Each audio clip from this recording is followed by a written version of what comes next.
Hey y'all, I'm Val with Our Forever Farm, and today we're making an apple dump cake. It's a little bit different. We're using spice cake.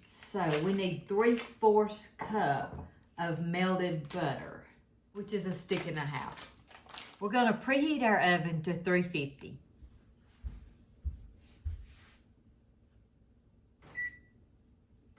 Got that done.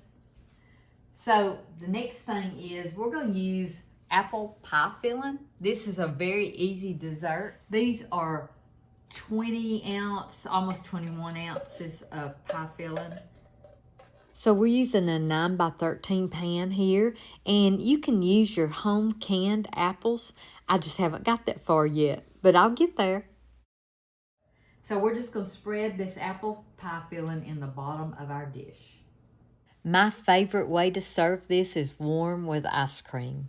I'm just going to set this up here just aside for a minute, and we're going to get a bowl out and mix our spices together. 1 tablespoon of sugar,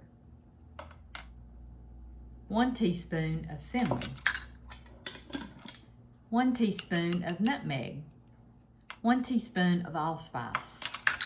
We're just going to mix those together. There it is. Now we're going to bring our apple pie filling right back up. Now, although this has a lot of spices in it, we're just adding more goodness to this. We're going to sprinkle this spice mixture over the apple pie filling. This is easy and delicious, I'm telling you. Your guests will love it. Your family will love it. I'm just going to sprinkle it all in. You don't stir it or anything like that. You just sprinkle it on. I'm going to use a spice cake mix. I love spice cake mix. And this is what makes this holiday-ish. Is that a word? Holiday-ish? I love this. Next, we're going to sprinkle this over the pie filling.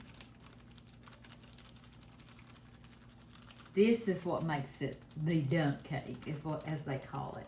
You just dump and go, and it really is. It's a great dish to take somewhere. It's a great dish just to have at home. I'm making my menu now for my brunch at Christmas for my family.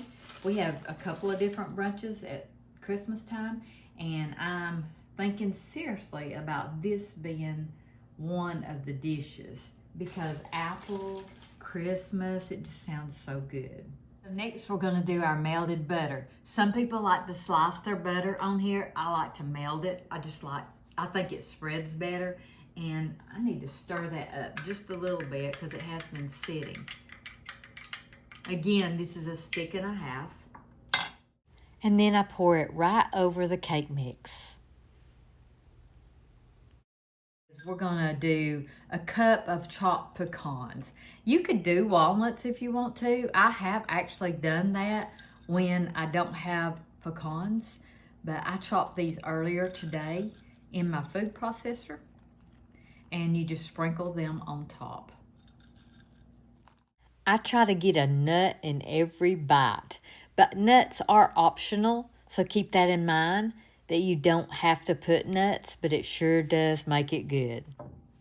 So here we go to the oven, and this is going to cook in a preheated 350 degree oven for 45 to 60 minutes. And you'll just have to watch it. Every oven is different. This is so delicious with ice cream. So guess what I'm going to do? I'm going to make homemade ice cream too.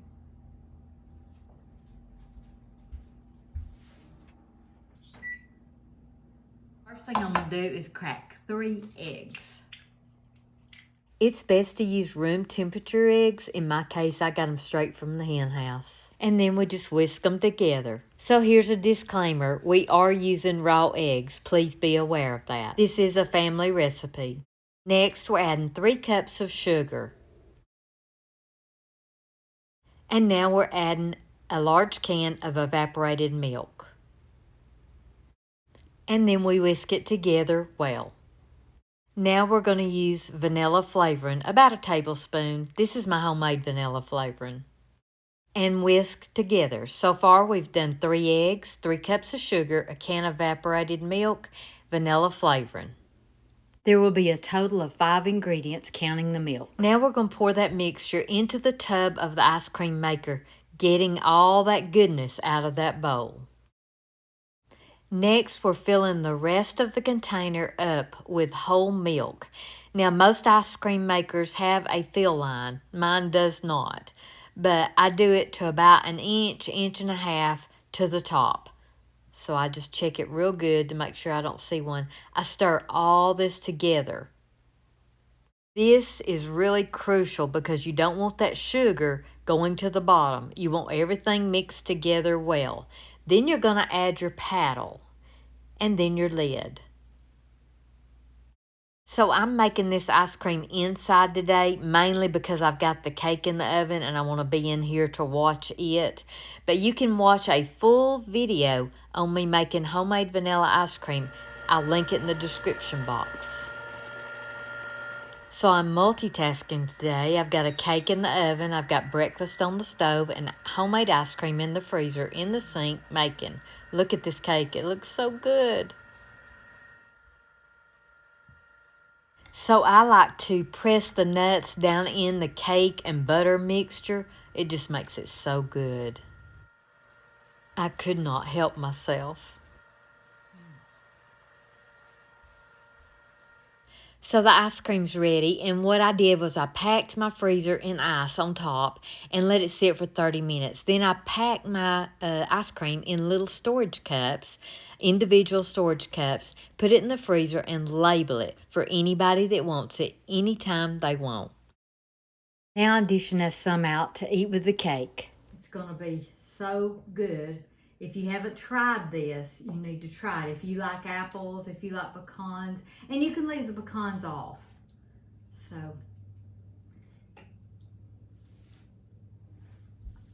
I'm going to add some of our ice cream that we just made. I'm going to add it on top, and that's going to be so good. Look, can you see the steam? Get us a bite. Ice cream or Cool Whip, I choose ice cream. I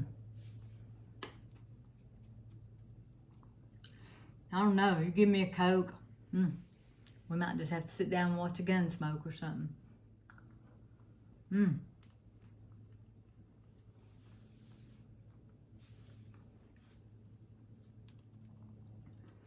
I literally cannot tell you how good this is. So delicious. What can I say?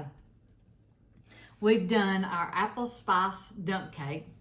We've done homemade ice cream. We've done breakfast. And I've actually got supper started. This is delicious. Y'all try it. Fall is in the air. Y'all go cook something.